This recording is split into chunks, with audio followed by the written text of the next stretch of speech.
Redemption, a conversation about how the male figure responds to the precious place upon him by modern day society.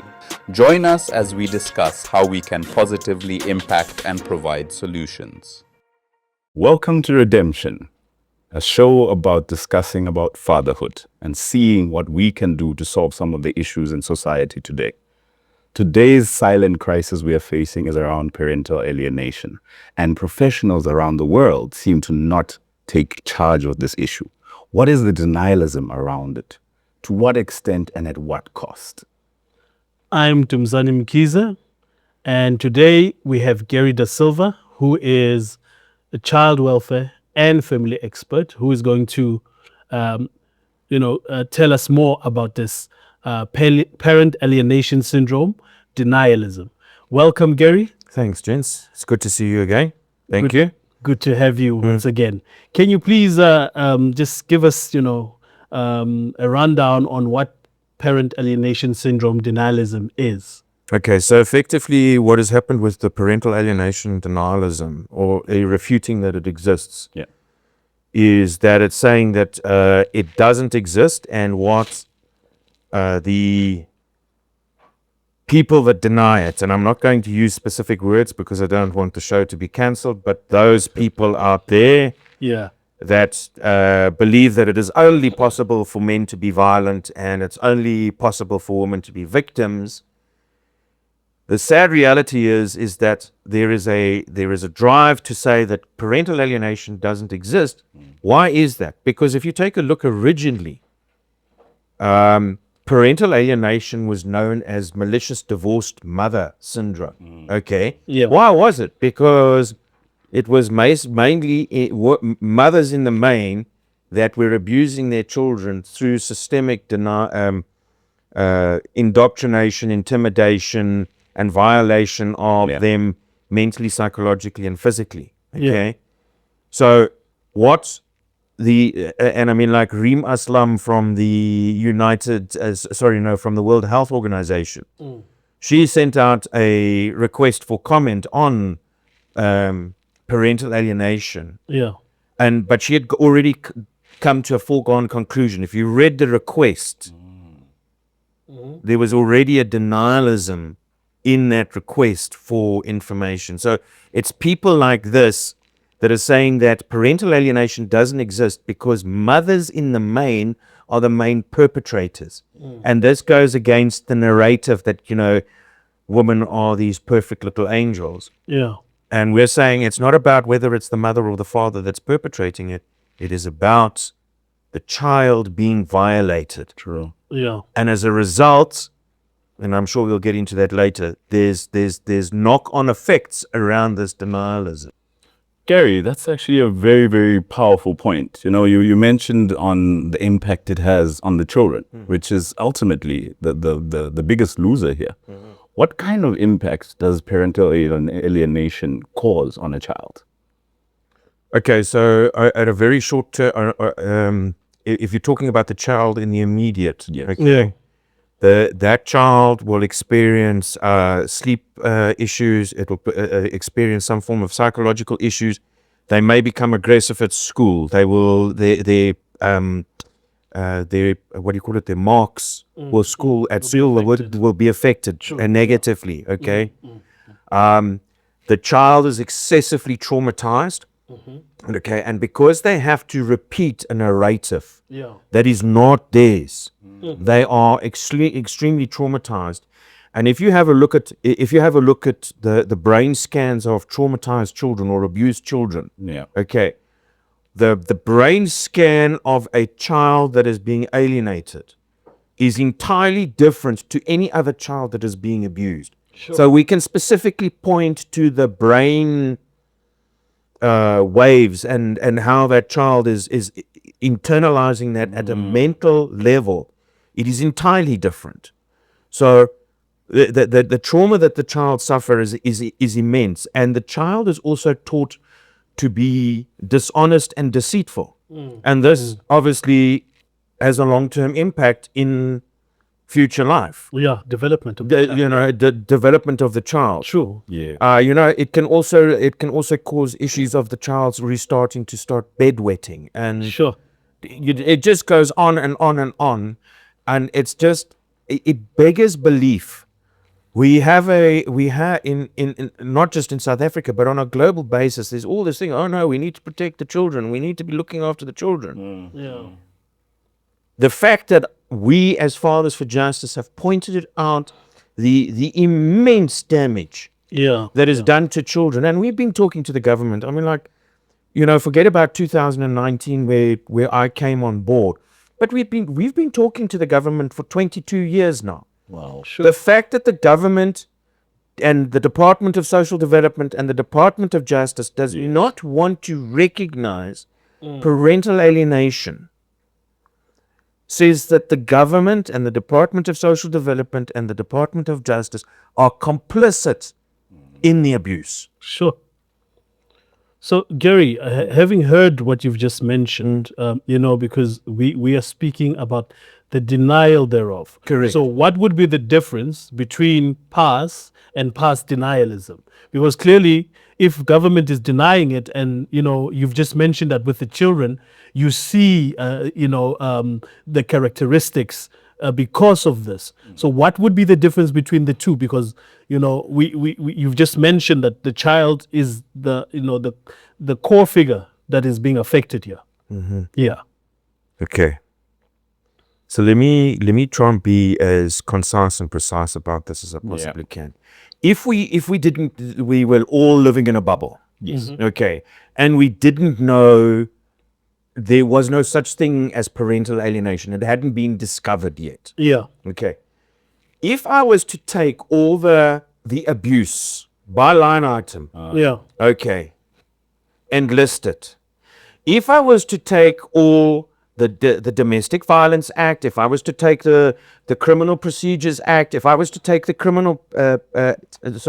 the Criminal Procedures Act and the Children's Act, Yeah. okay, and they now align all of these abuses with the laws under the Criminal Procedures Act, the Domestic Violence Act, Children's Act, and there's other acts out there, Yes. okay, and we put that all together, you would get a cluster of trauma and abuse. Okay. Okay, so what is that cluster of trauma and abuse? Abuse, yeah. And we can align that trauma and abuse with these various acts, and they are not the only acts that are out there, but they are the main ones that we can consider. Definitely. Okay. And we say, but this is appearing here, and now we say, okay, well, now we go outside of South Africa, and where do you find parental alienation? It's all over the world. Okay, so it is not something that has been dreamed up. Some guys went and sat in a back room and smoked some special stuff and came up with an idea. This is evidence-based, scientific and psychological and legal evidence-based, that these traumas and these abuses of these children, in direct correlation with the law, Yes. exists. Now, what do we call that? What do we call that, and how do we address it? Yeah. And as I said to you, originally it was known as malicious divorced mother syndrome. Why? Because in the main it was mothers. Yeah. Dr. Pinky Totoy, and I mentioned that in the previous episode, Yes. Yes. said that parental alienation happens is perpetrated by the mother in 85 to 90% of the cases. Yeah. Does that excuse fathers that perpetrate parental alienation? We're not saying that, because it's mommies that are doing this in the main, we must now be aggressive about it. We are saying across the board, I don't care whether it is the father or the mother that's committing the parental alienation. And once again, we're saying that the alienator, along with his or her legal and psychological and social welfare workers, please go to jail. Exactly. Okay. The fact that you and and I can't use the word, but those women that hate men, The FE word. Yeah. the FE word, the reason that they don't want it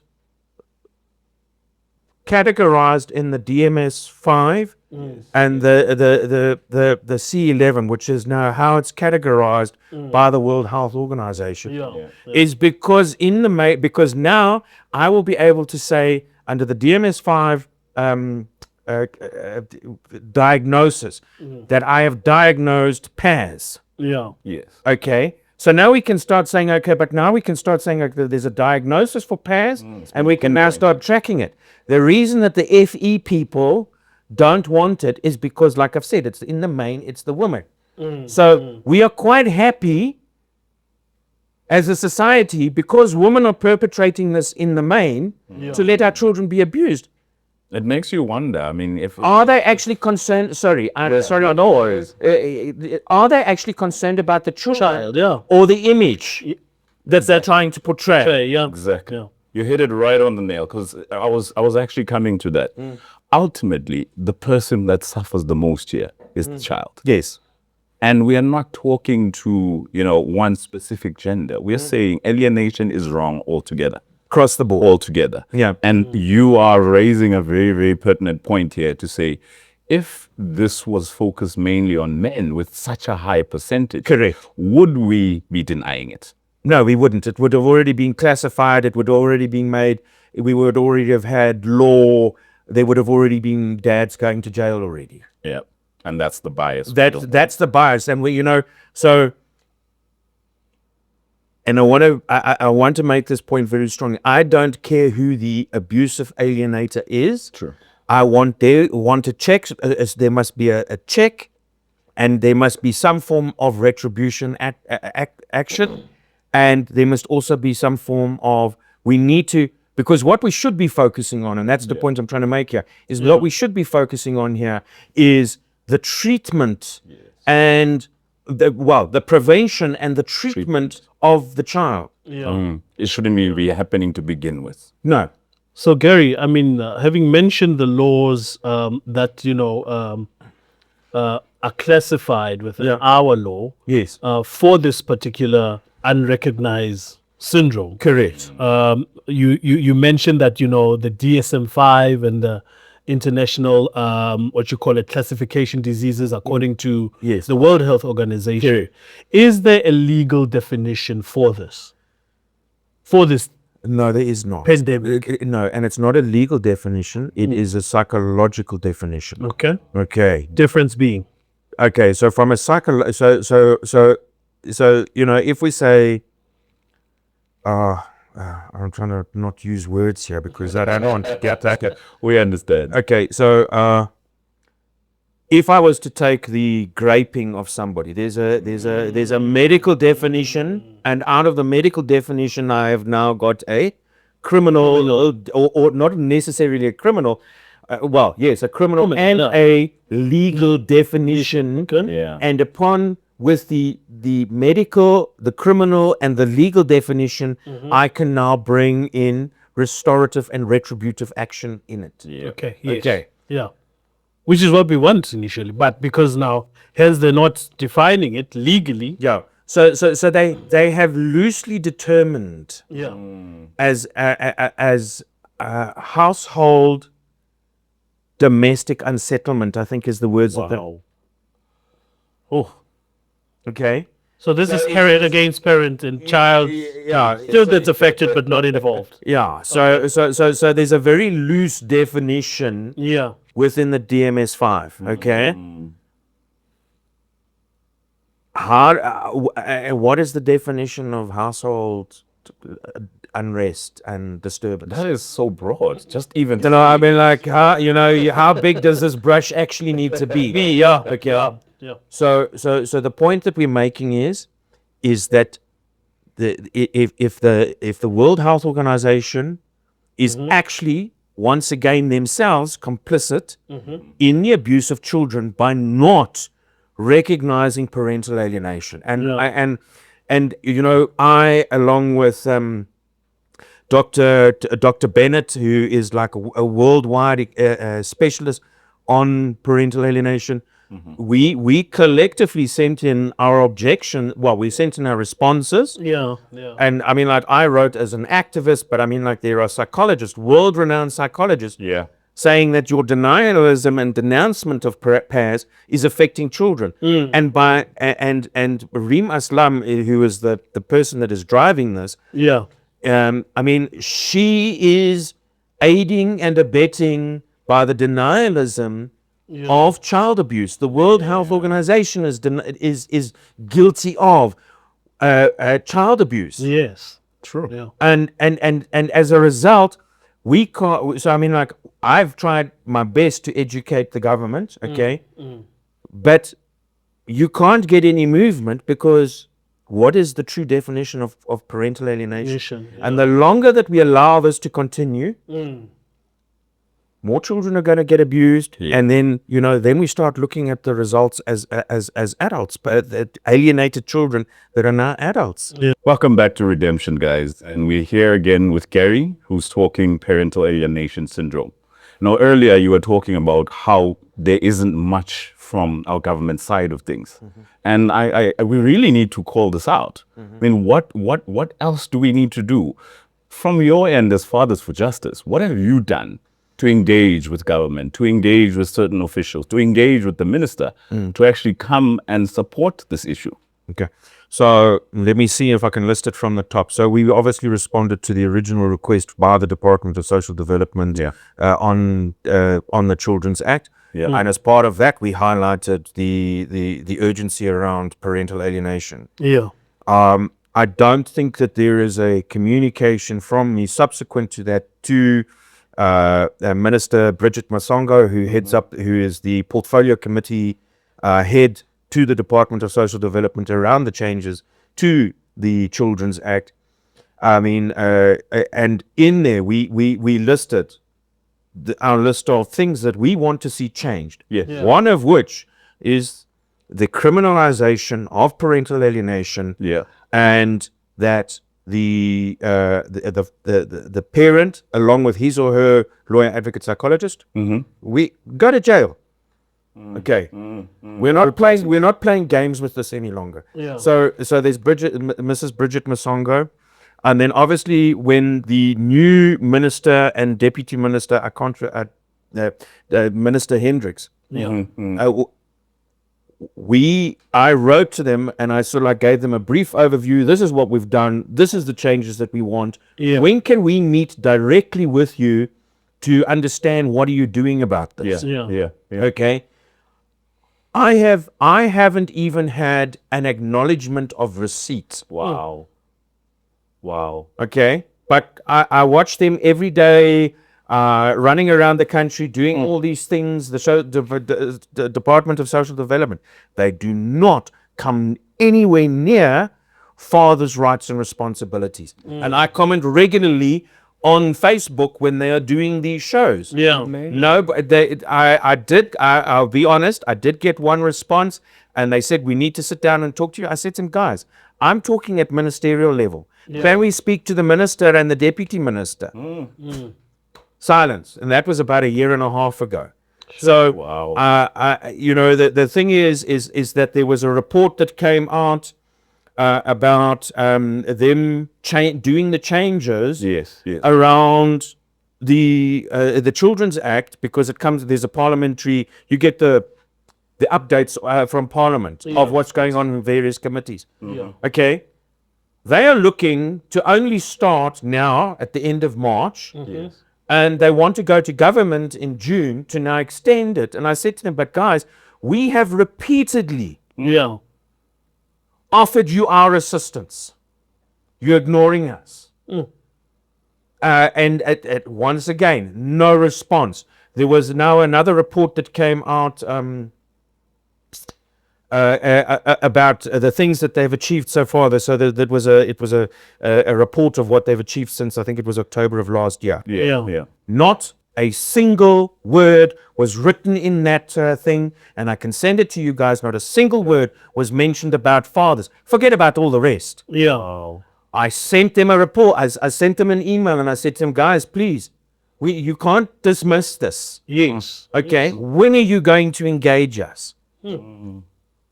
I would have got further talking to a brick wall, because the silence has been deafening. Definitely. This is, to our audience, X. This is very concerning. We're speaking to officials, anyone that is watching, anyone from the social development, ministers, stakeholders. We are advising and inviting you guys to come and maybe dispute or clarify what Fathers for Justice is mentioning today. Gary, Yes, sir. I just want to find out, Yes. does this abuse mean alienation for men from what you've just mentioned with reaching out to government officials and various stakeholders and not even getting a single response? So it sounds like it means abuse. It's an abuse for men and being alienated. What would you make of it? Okay, so because the vast majority of alienation is mothers to fathers, okay, the vast majority of parents that are being abused through the system is the father. Yeah. The problem is that the alienator, they come in and they're very convincing, and they are talking at a very relaxed level. Yeah. So, if I come in and I'm talking to you calmly and I'm being very nice and pleasant, and I'm just like, but I tried to get my daughter to go see her dad. And the Totally different person. my 6-month-old daughter has communicated to me that I don't want to see daddy. Wow, at 6 months. Hey. You're amazed what I see. Yeah. So the thing is, so then the very simple way so if your child turns around to you and says, I'm not going to school, you're going to let them stay to school? Oh, no, that's entirely different. The issue is that the parent that is alienated is so stressed. Yeah. And the burden of proof, because in law in South Africa, he who alleges must prove. So the burden of proof is upon me, the alienated parent, to prove that you are alienating. And this is not a cheap exercise. It's not a cheap exercise. Yeah. So is this now recognized as a mental disorder for men? Because it sounds like it. No, it would be once we can get parental alienation classified as a psychological abuse. Yeah. Okay. It's psychological, physical, mental, and sexual abuse. Then you can start looking at the alienated parent. So, and I mean, like, I speak to fathers. I mean, like, I was speaking to a father yesterday. The way this guy, because of a technicality, the public prosecutor, it didn't present the facts correctly in court. He landed up in jail. He's lost contact with his daughter. Okay, That is sad. and he has because this was a successful dad. How many successful dads do I talk to? They hit the separation process, and these men, they career off the tracks because they're so desperately trying to gain contact with their children. Yeah. Okay, and what is the number one complaint that I hear from fathers when they're in the court? The judge or the magistrate doesn't want to hear my side of the story. And that's, Sure. So can we accept from a percent or a percentage point of view that might happen once or twice? Yes, at a percentage point, yes, we can agree that. But I can tell you now, it's virtually every single father that I talk to that says to me, the judges or the magistrates don't want to hear our story. I understand from a legal perspective Yeah. why they don't want to do it. Okay? And why is that, Gary? Because at a legal perspective, this is where the problem with the lawyers and the advocates and the psychologists come in. Flying monkeys. The flying monkeys, they come in and they overburden the court with information. What you should be doing when you go to court, these are the facts, these are the solutions, this is my prayer to the court. Wham, bam, thank you, ma'am. And it shouldn't be longer than 5 pages. What is the single biggest problem that we face all the time? These guys were rocking up with bucky loads of documents that now the judge or the magistrate has to. So you've got to be very strategical, which is what we teach through our litigation department in Fathers for Justice, is how to be strategically direct when it comes to presenting documentation to court. You're not going, you see, too many people feel that that they can use the court system as a where I can go and throw my story on the court and expect them to respond.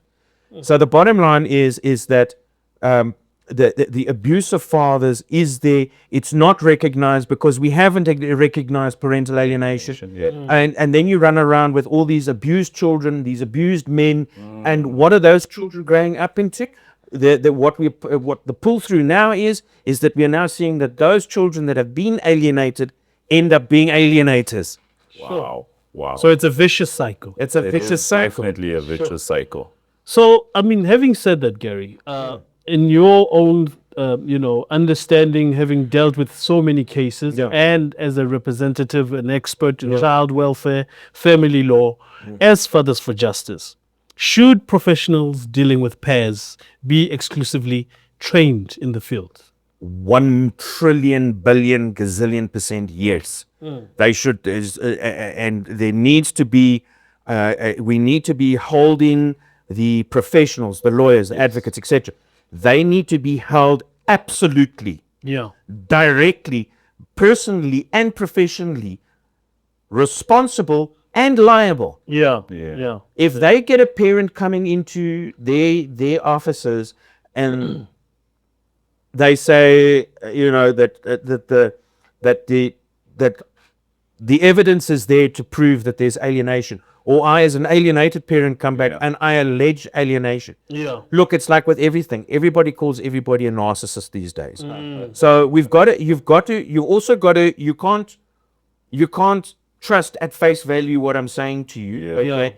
And are there parents that use parental alienation tactics to get the good parent? So they come in and say, "Oh, I'm being alienated." But they are the alienator. So I mean, like, it's a very complex thing, and it's not just, we can't just fix this overnight. True. But the professionals need to be absolutely held directly, personally liable and responsible at a professional and a personal level. And if alienation is alleged, investigation, these are the solutions. The solution about when you have an alienated child, it must be returned to the alienated parent. Boom. None of all this 60, 70, 100 days of reintroduction therapy and nonsense. True. South Africa, clearly this has been an eye-opening conversation. And I think my thoughts are, what is happening in the world, in this country? Where is our government? We ask you, ministers, everyone involved, come join us, talk to us. What is it that we can do? And ultimately remembering that this is not just about the parents. What's harmed the most here is the child. We asked you. We plead with you. We have the platform. Come talk to us. We need to understand the denialism of parental alienation syndrome needs to come to an end today. Talk to us and come and discuss this issue so we can find solutions. Dumidi, your take on this? Sure, X. As Redemption, the name says it all. We want redemption for our fellow brothers across the color spectrum because they seem to be all facing these pairs denialism. And we would like to, reach out and get any victims who have been affected by this.